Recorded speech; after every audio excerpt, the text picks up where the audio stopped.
और लेकिन यहाँ जो है उनको सर्टिफिकेट उनसे मांगा जा रहा है कि आप शंकराचार्य हो कि नहीं हो।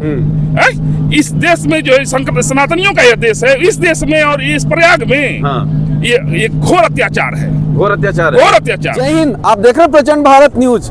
इस समय संगम तट पर एक मतलब लोगों में जो उत्साह है और जो जानने की जो इच्छा है लोगों में कि आखिर स्वामी अविमुक्तेश्वरानंद जो ज्योतिष पीठ के पीठाधीश्वर हैं, उनके बारे में लोग क्या सोचते हैं और क्या कहना चाहते हैं। अब हम इस समय खड़े हैं जो शंकराचार्य जी हैं उनके कैंप के पास, और शंकराचार्य जी लगातार कैंप के बाहर बैठे हुए हैं। अब वो कह रहे हैं कि हम कैंप के अंदर नहीं जाएंगे। उन्होंने 1.25 लाख शिवलिंग भी लाए थे कि बाकायदे यहाँ शिवलिंग की स्थापना होगी और पूजा भी होगी, लेकिन हुआ नहीं। अब इसी बारे में जानने के लिए हमारे साथ कई लोग हैं। जी, क्या नाम है आपका? शास्त्री जी प्रयागराज। क्या कहना चाहते हैं जो चल रहा है इसके बारे में, क्या ख्याल है आपका? देखिए, बड़ी दुर्भाग्य की बात है।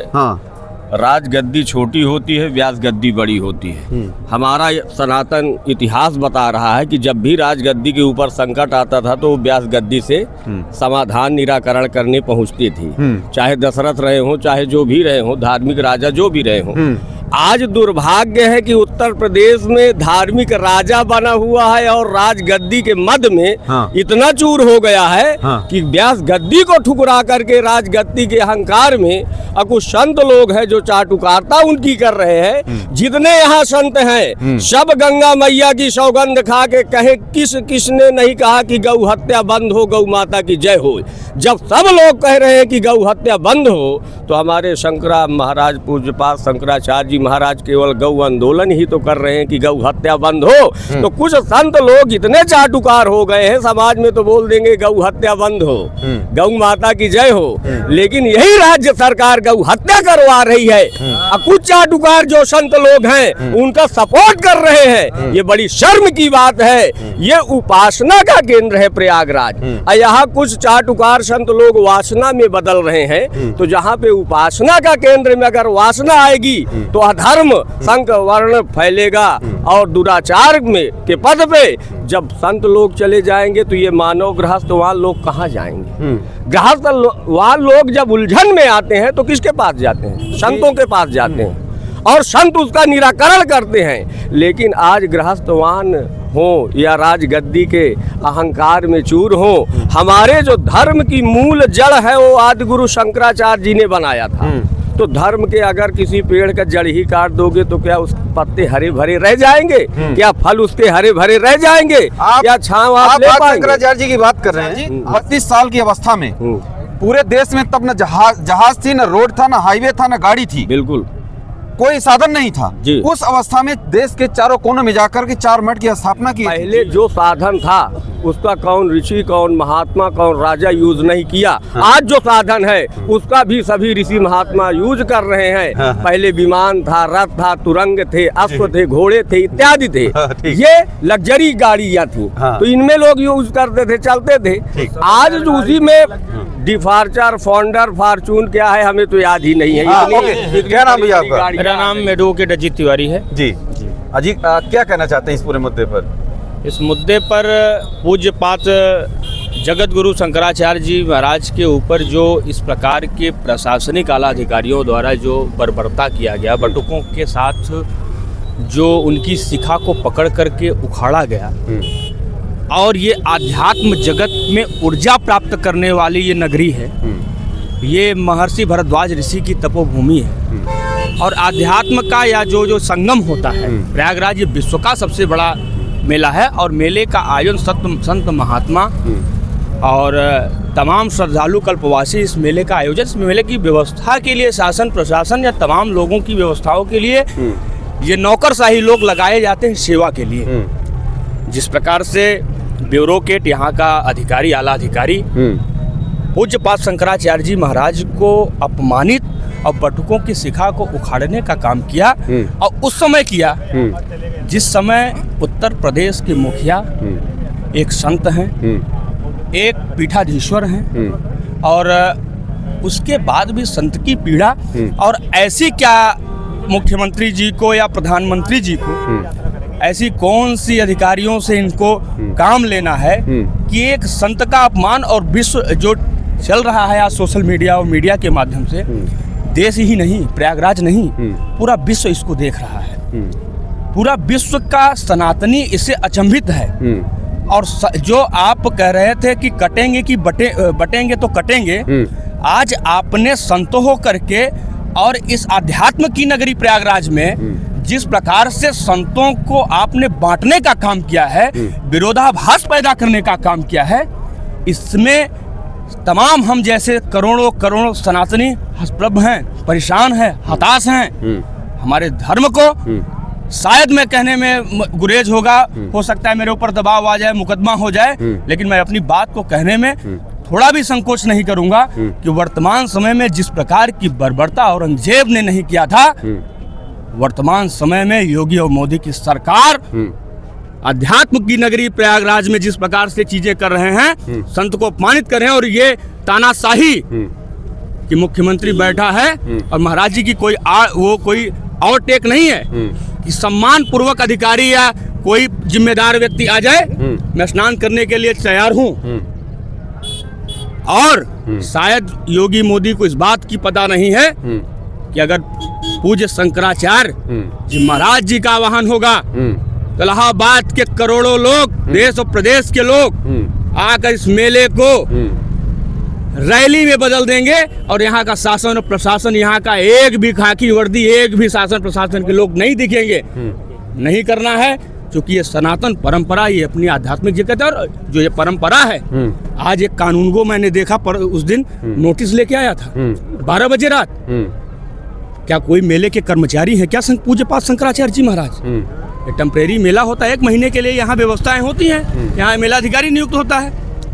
और ये जो हमारी शंकराचार्य की परंपरा है, उनको शायद पता नहीं, जब देश में संविधान नहीं था, देश में हाईकोर्ट नहीं था, देश में डीएम नहीं थे, देश में मुख्यमंत्री नहीं था, देश में प्रधानमंत्री नहीं था, उसके पहले शंकराचार्य की परंपरा हमारे यहाँ थी। 2500 वर्षों पूर्व की परंपरा है। और इस परंपरा को देश का प्रधानमंत्री, देश का मुख्यमंत्री और डीएम, यहाँ का कमिश्नर तय करेगा कि शंकराचार्य से प्रमाण पत्र मांगा जा रहा है। आप प्रमाण पत्र मांगते आप तमाम चीजों को लाते।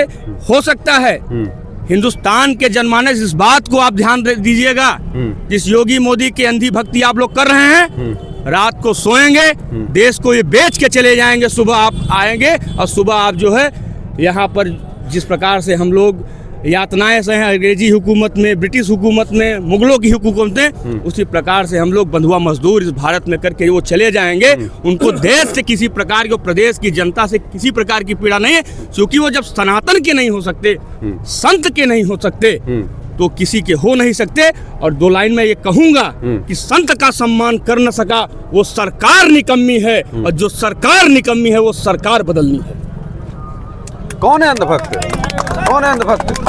अंधभक्ति में जो चाटुकारिता, सत्ता की दलाली करने वाले तथाकथित संत, 2-4-10 नाम है, नाम सार्वजनिक रूप से नहीं लूंगा, बैठेंगे तो मैं आपको बता दूंगा। पूरा हिंदू समाज जानता है कि एक तरफ प्रयागराज के आलाधिकारी संत के चरण में बैठ करके रोटी सेकते हैं, उनके आवागमन में उनके व्यवस्थाओं को स्थापित करने के लिए इलाहाबाद प्रयागराज में सबसे बड़ा पंडाल स्थापित करते हैं। ये दुर्भाग्य है। और एक पूज्य पाद जगत गुरु शंकराचार्य जी महाराज को यही प्रशासन अपमानित करता है।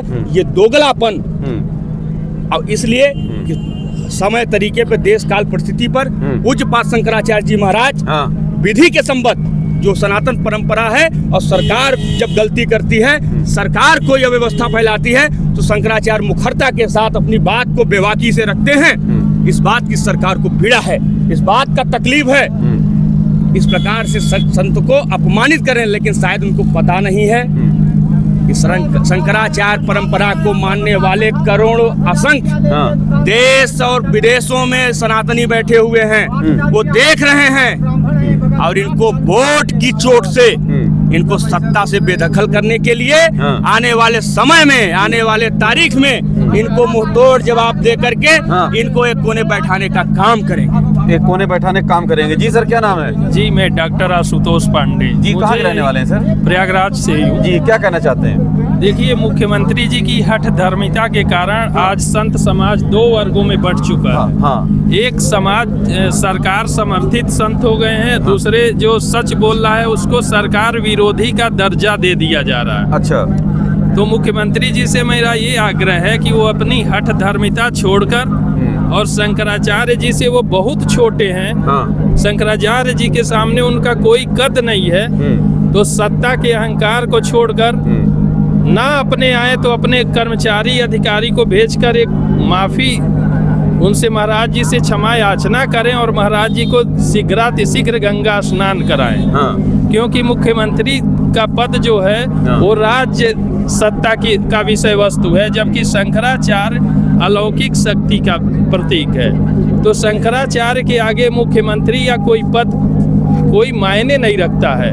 डॉक्टर साहब, अगर शंकराचार्य जी बिना स्नान के यहाँ से जाएंगे तो ये सनातन का अपमान है।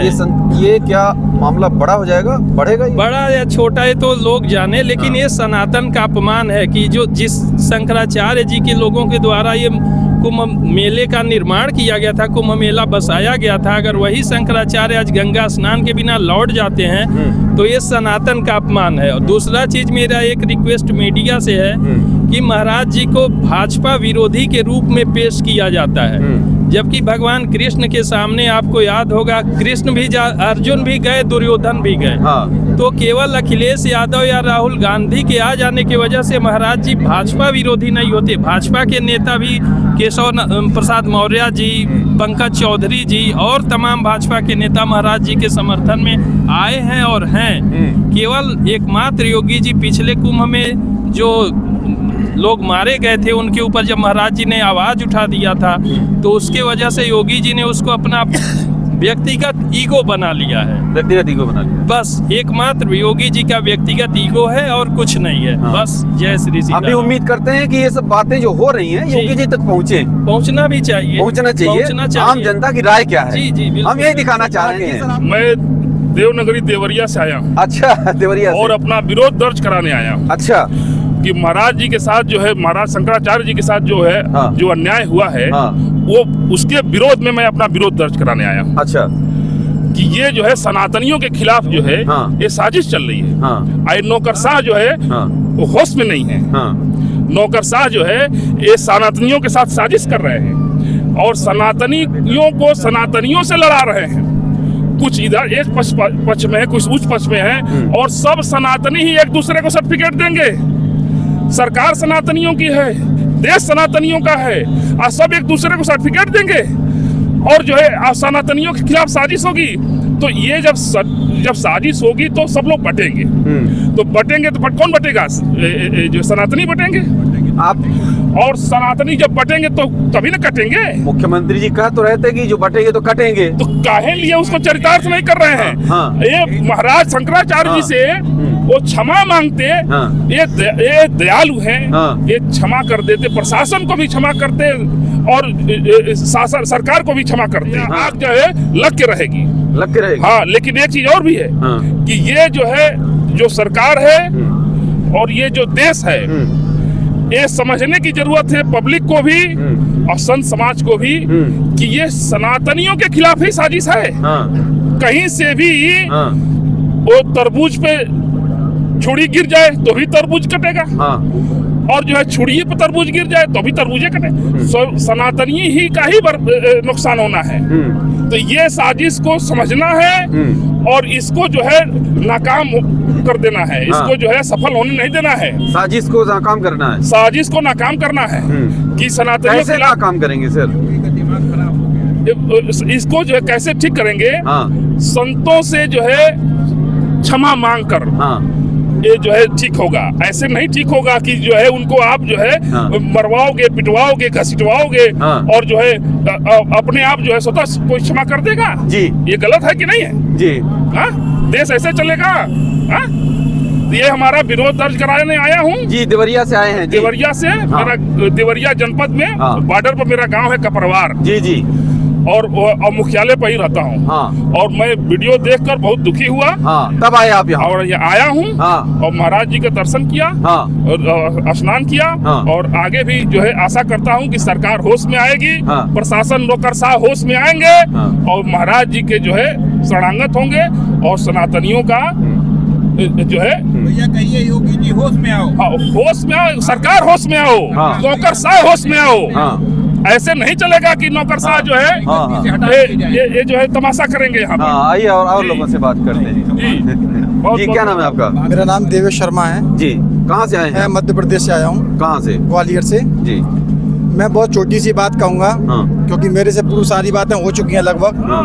1320 ईस्वी में हाँ। दिल्ली की गद्दी पर तुगलक वंश का प्रथम शासक गयासुद्दीन तुगलक बैठा। हाँ। उससे पहले जो शासक था, हाँ। तो वो जो शासक था उस समय आपने देखा होगा, आज जो नई दिल्ली में 2 स्टेशन है, एक हजरत निजामुद्दीन और एक नई दिल्ली। तो हजरत निजामुद्दीन औलिया साहब थे। तो उस समय जो तुगलक से पहले शासन था उसका नाम मुझे याद है लेकिन स्मृति से जा रहा है। तो पहले के जो सलाहकार थे उन्होंने जब गयासुद्दीन तुगलक आए उससे कहा कि बोले राजकोष से बोले बहुत सारा धन जो पिछले शासक थे वो बोले हजरत निजामुद्दीन औलिया साहब को दिया करते थे। तो बोले औलिया साहब पर के पास बहुत पैसा है। तो गयासुद्दीन तुगलक को लगा क्यों ना औलिया से पैसा लिया जाए। तो उन्होंने औलिया साहब को संदेश भिजवाया कि औलिया कि तुम्हारे पास जो धन हो जो राजकोष से तुम जमा कर दो। हाँ। तो औलिया ने दूध से कहा कि भैया मेरे को जो मिलता था मैं उसी दिन खर्च कर देता था। तो मैं उसी दिन खर्च कर देता था। तो लेकिन उसके बाद फिर तुगलक ने कहा कि नहीं, मुझे पता है तुम्हारे पास धन है और मैं तुम्हारी खाल खींच के धन ले लूंगा। तो उस समय औलिया साहब ने कहा हुजूर से, जिसको वो मानते थे खुदा कहिए ईश्वर कहिए, उन्होंने कहा हुजूर तेरे बंदे को देखने की बात करता है। तो कहा जाता है कि हुजूर ने उससे कहा कि इसके दूध से कह दे कि ये लौट कर दिखा दे दिल्ली में। उस समय गयासुद्दीन तुगलक बंगाल में था और एक युद्ध में था। तो उस समय औलिया साहब ने कहा कि दूध से कहा कि हुजूर से कह रहा है हुजूर दिल्ली दूरस्थ। तो उस समय जब लौट रहा था गयासुद्दीन तुगलक तो पश्चिम इसमें आपके इलाहाबाद के काड़ा में विजय प्रदर्शनी का पंडाल लगा हुआ था, उस पर गिरा और मर गया, दिल्ली लौट नहीं पाया। जब आप एक सन्यासी का अपमान करेंगे तो कुदरत आपको माफ नहीं करेगी। योगी जी मैं आपसे इतना ही निवेदन करूंगा कि आप सलाहकारों की बातों में हैं और सलाहकार ये किसी के नहीं होते, ये सिर्फ सत्ता के सुख के और संसाधनों के लोग हैं। आप एक अच्छे व्यक्ति हैं और आपको तटस्थ होकर विचार करना चाहिए किसी सलाहकार की बातों में। अगर आपको अपने जो आपके पास वैभव है जो ईश्वर ने आपको दिया उसको नष्ट मत करिए। योगी जी आपसे हाथ जोड़कर निवेदन है, इस बात को याद रखिए। धन्यवाद जी। तो आप सब भी क्या सोचते हैं, आप सबकी क्या राय है, कमेंट करके जरूर बताइएगा। जो लोग चैनल पर नए हैं सब्सक्राइब जरूर करिएगा। जय हिंद।